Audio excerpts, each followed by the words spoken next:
Hey everyone, before I get started, I just want to remind you that if you like my content, hit that like button, subscribe to my channel, and then join the Militia Man and Crew Patreon community by clicking the link in the caption.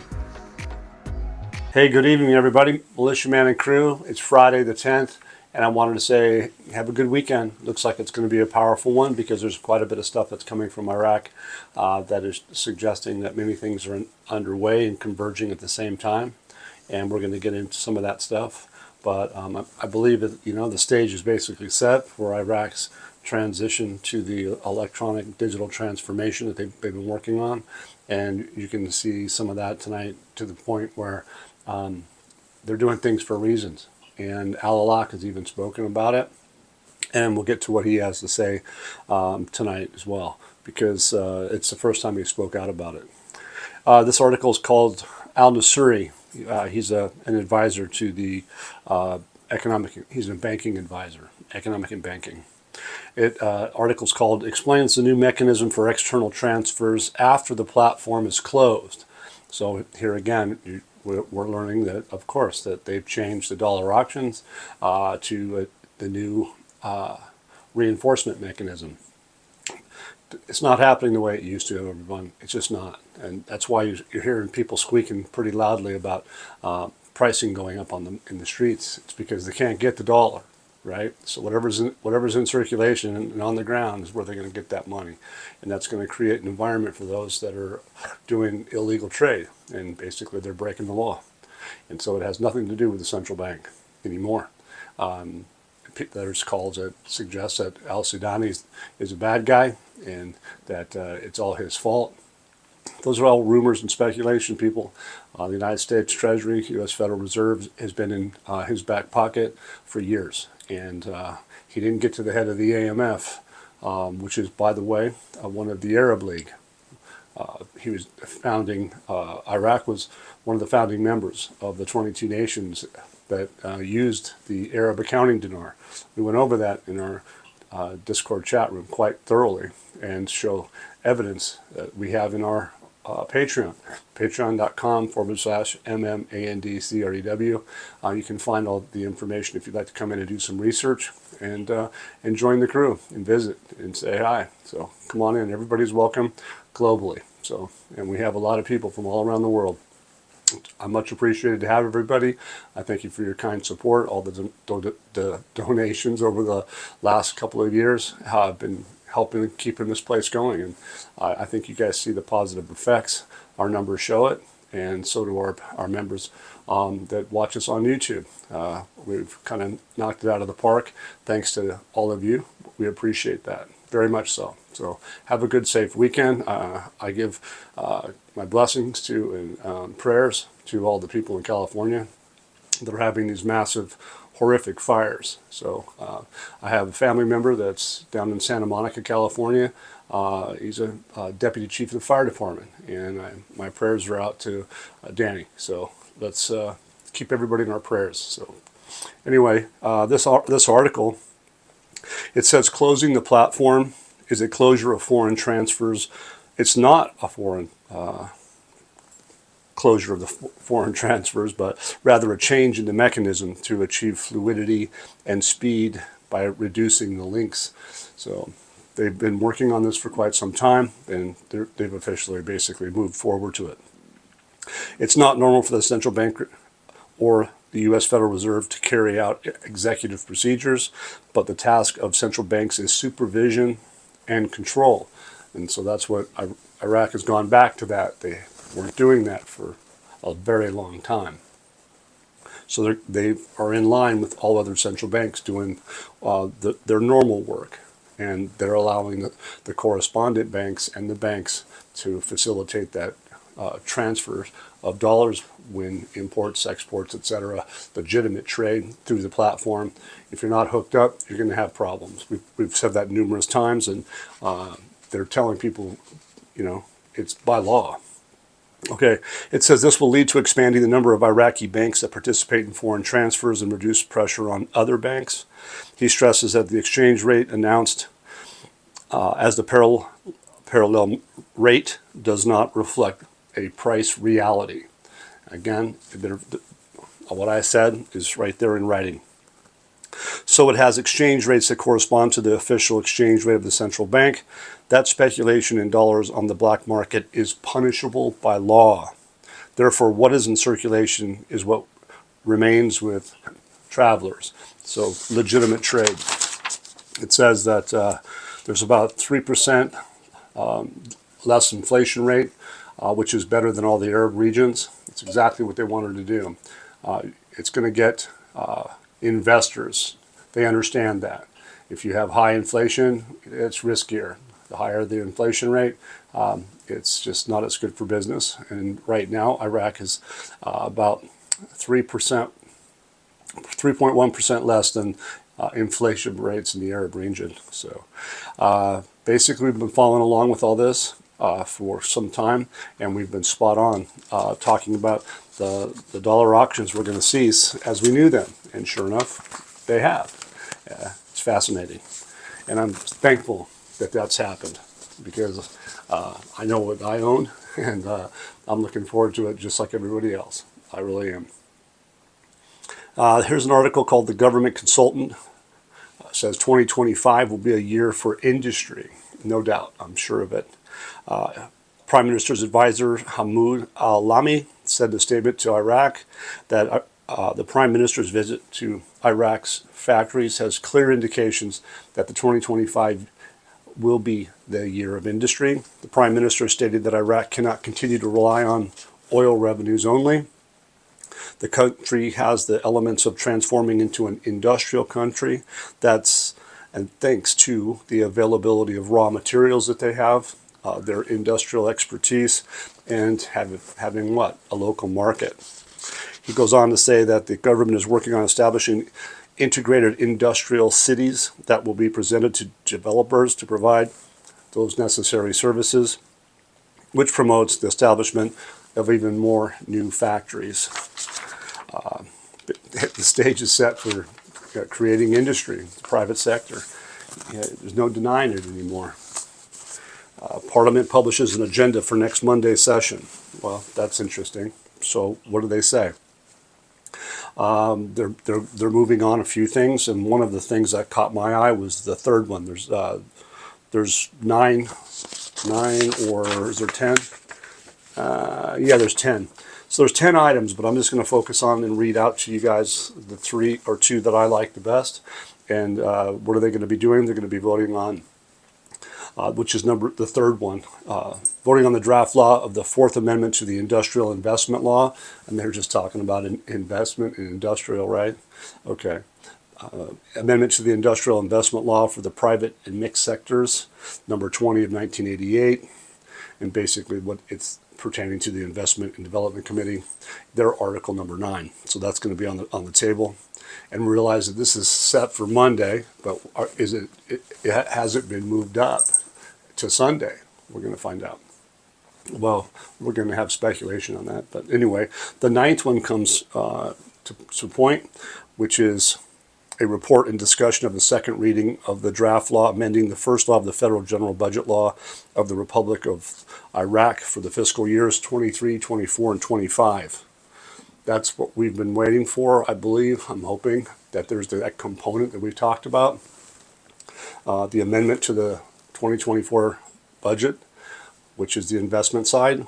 They haven't exposed it. They put it in the Gazette, but they didn't publish it so that we could read it in English.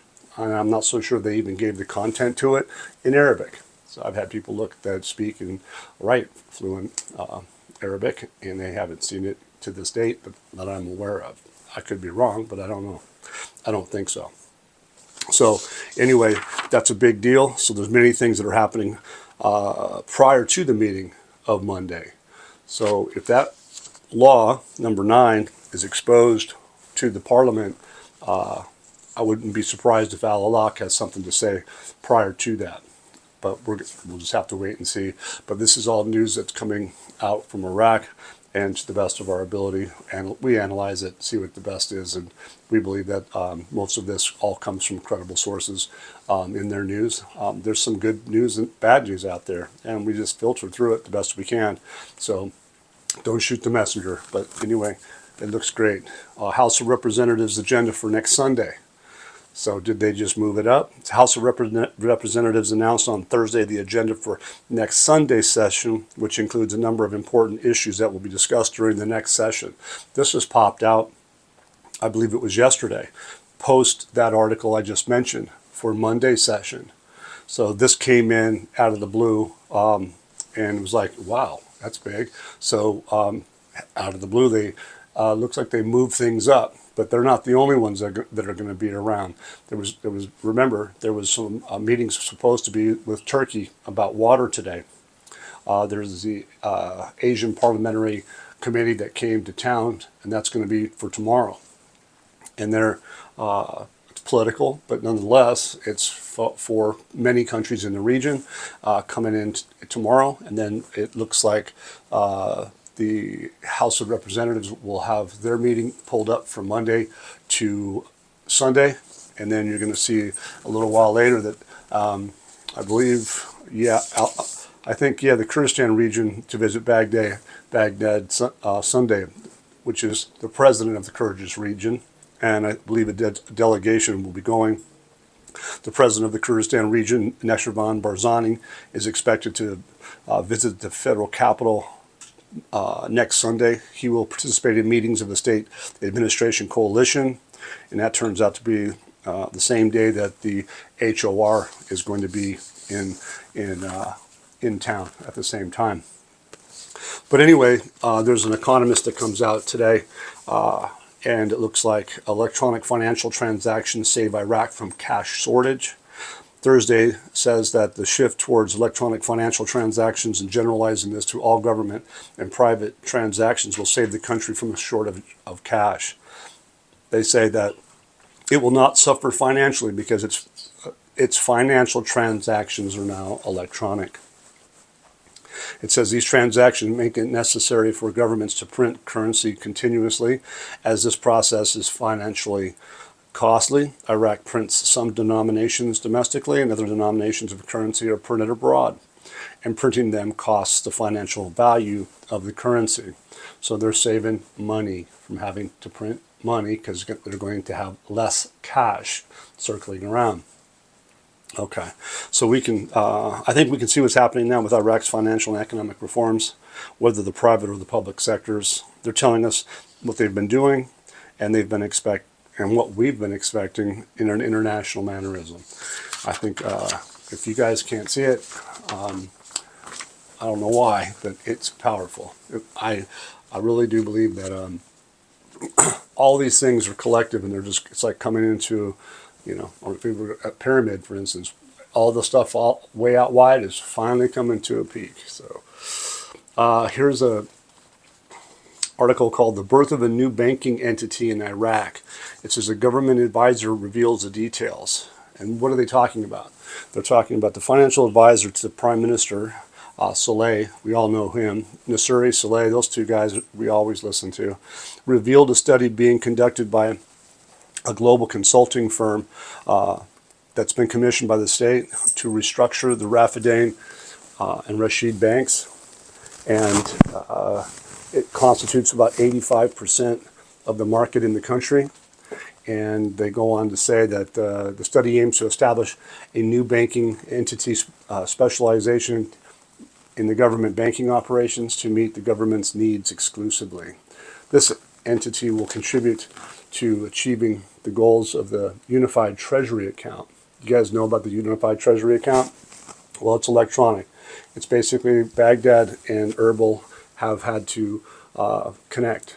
I believe that's been done weeks ago from the sources I have. But the bottom line is we can see that in print that they're doing this, and by the My Account system that they talk about in the Kurdistan region, all that has to be interlinked. Remember, the federal court has obliged the region to hook up with and get paid by the federal government salaries. And so everybody is going to be getting paid on time. So you see a lot of news about salaries not being paid, it's crazy. But ultimately, you don't see the oil going to Turkey yet. We don't see the oil going to Syria just yet. And we don't see the salaries being completed yet. Why? What's on the table? The 2023-2024 budget amendment looks to be on the table. It's supposed to be, what I read to you was on Monday. It looks like what I read to you also is that it's slated for Sunday. So powerful weekend, whether we're accurate or not, but it looks promising. It really does. Okay, so the restructuring of the bank, the unified treasury. It says a structural reform also aims to enhance the integration of the two banks into the national banking market and enable them to expand into global financial markets, especially in the areas of trade and investment, financing for the private sector, right? It's pretty cool. It says the two potential entities will rely on modern systems in compliance, governance, and risk management with a focus on digital payments. You guys realize, though, that this, I'm going to just, from my research, one of the things that all the highest entities in the world, the Bank of International Settlements, the World Bank, the IMF, everybody's had a focus with Iraq to, Article 4 consultation. If you look at the original document, I believe you're going to find that in there they'll talk about restructuring banks. And one of the last things that they do at the end of the day, before they go international, is going to have their banks restructured or really close to being completed. But that's their focus. But once they get to a certain stage, and you're going to see where Al-Sudani has something to say about that. But that's what happens at the end. And so we've been talking about it, but it hasn't really been a focus for a lot of people, but that's okay. The bottom line is that that's part of the process. And we're seeing that, and if that's at the end, and with all you're seeing, you can put two and two together, and it surely looks really powerful. It's here. There's a little bit more to this one. It's interesting because it says Prime Minister Mohammed Shia al-Sudani chaired a special meeting to discuss developing the work of the government banks in the presence of representatives from Ernst & Young for auditing and financial consulting. My understanding from people that work for Ernst & Young, when they do their work, you got to be honest, man. They're gonna know what's going on. There's no games. They don't play games, and by right, their reputation's on the line. So when they're doing a contract, which got started in early 2024, which is not the only contract they've ever had, I don't believe, by any stretch of the means, but it is one about restructuring the banks.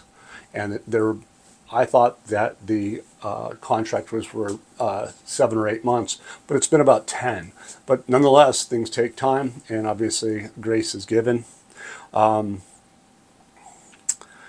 It says that the Prime Minister explained that the percentage of completion of the project to restructure Rafidane Bank has reached its final stages, stressing that it will enter into force within the next few days. So in other words, it's already been handled and sorted. They're just waiting for the right time to finish that in the next few days. Well, it says within the framework of that plan that has been studied and implemented according to the established standards and specifications. Okay, now below I'm going to talk about a few things, but I had a strong feeling recently and over the last 8 months, 6 months, that we're probably a little further along than we ever thought. But here we are. Basically what that is, or what we just read tonight, Al-Sudani talking about that, is just more evidence. It's one of the last things that they do before they go international. But here's interesting. A few days back, the Rafidane Bank announced Thursday 1,395 departments have started activating electronic collection. The departments that have started activating electronic collection and collecting amounts electronically have reached that many, 1,395 departments.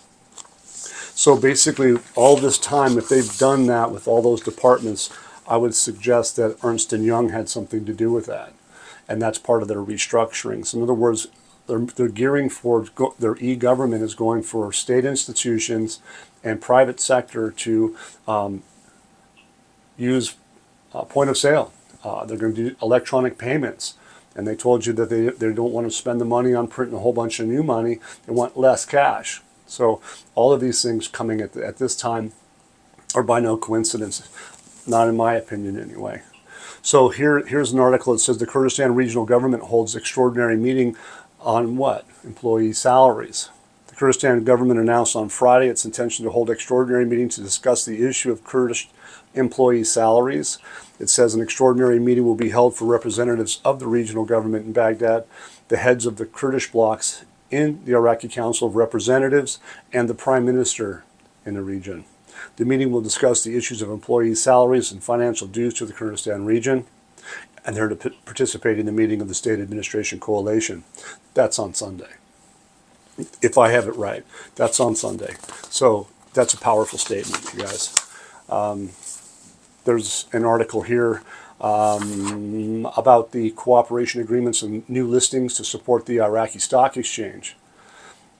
Okay, this one's interesting too because it says that the chairman of the Iraqi Securities Commission confirmed during an interview with the CNBC Arabia that the signing of this cooperation agreements by the Iraqi Stock Exchange with other financial markets in the region, such as who? Saudi Arabia, Jordan, Qatar, and the Abu Dhabi Securities Exchange, represents an important step towards developing the Iraqi market.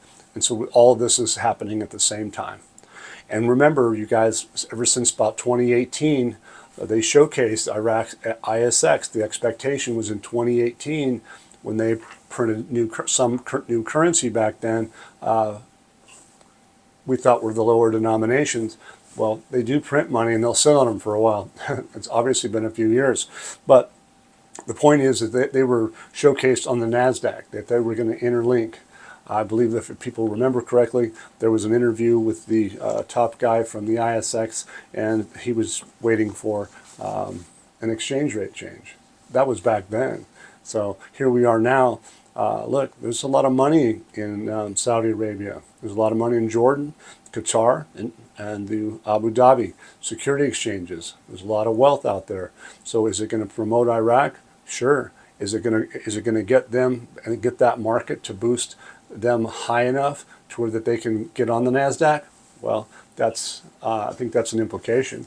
I think it's a powerful implication. Is it going to be that turn out to be that way? I wouldn't be surprised. So all of you that have rabies accounts and you have stock accounts over there, I'm smiling. Good job. I know a couple people, by the way.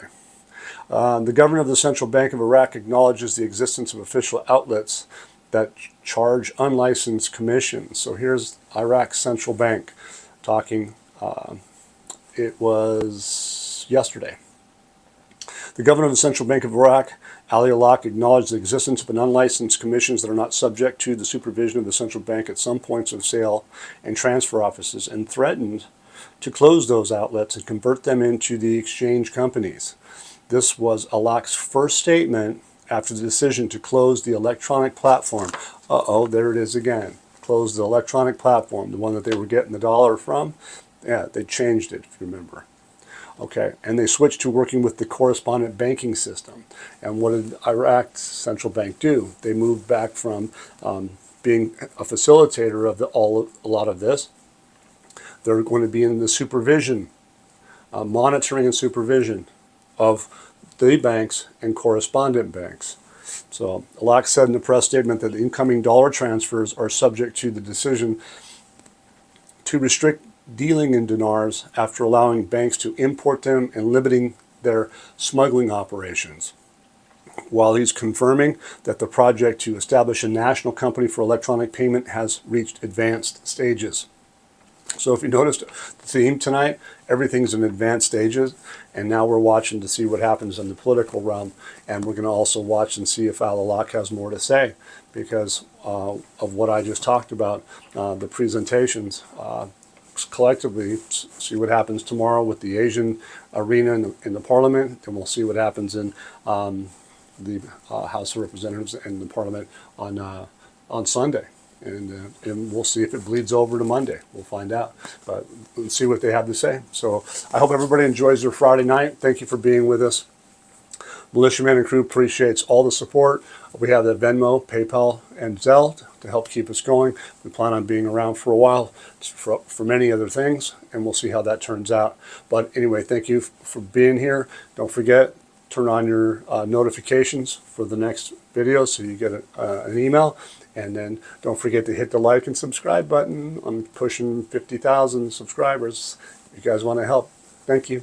Appreciate it. Once again, guys, don't forget to hit that like button if you like this content.